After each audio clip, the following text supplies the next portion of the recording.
106.7 Lights FM. 106.7 Light FM, Cubby and Christine. It's our big Go Gold campaign benefiting Hassenfeld Children's Hospital. And we are with Adriana Costello. And Adriana, we have so much we want to talk to you about. You have quite the story. Tell us about Robert. Now, Robert is 3 now currently? He just turned 3 July 25th. Yeah. Okay. Tell me what happened right when he was turning 2. You got some crazy news, and tell us how he's doing now and how it all started. So it was last summer, height of COVID, kind of just my husband and Robert and myself, we were all, together. We live in the city, but we kind of escaped up here to Connecticut to stay safe. And Robert was doing great, full of energy, running around. But we noticed some black and blues kind of all over his body. And he was almost a 2-year-old, we thought that was normal. He's running all over, running into things. We're like, oh, it's fine. But then at the same time, it just didn't sit right with us. So we actually ended up seeing a hematologist, and they didn't really say much to us that day. They're like, why don't you go get some tests at the hospital? My husband and I, we didn't think anything of it. We just went to the ER. NYU. They were wonderful, but we thought we were just there for, routine tests. I was sitting in the ER bed with my son, and my husband was there. Thank God, because they let both of us in. And before we knew it, we had 4 or 5 doctors standing in front of us saying, your son has leukemia.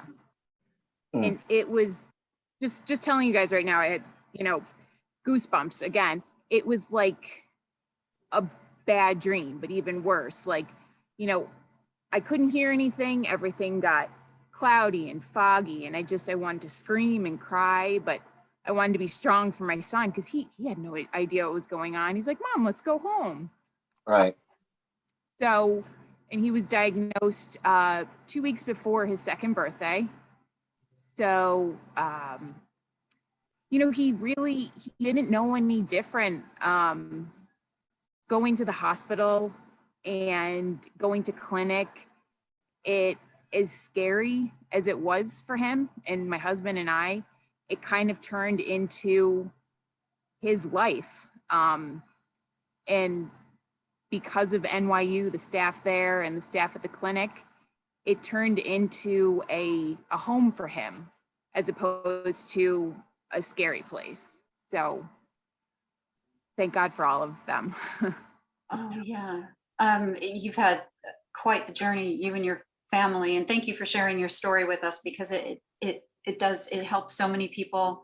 It's very inspiring. Tell us how Robert is doing today. You said he just celebrated his birthday recently.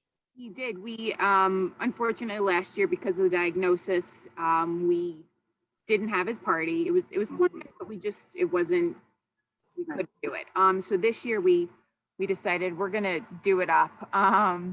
We invited all of our family and friends to our place. It was PJ Masks themed, which was requested by Robert.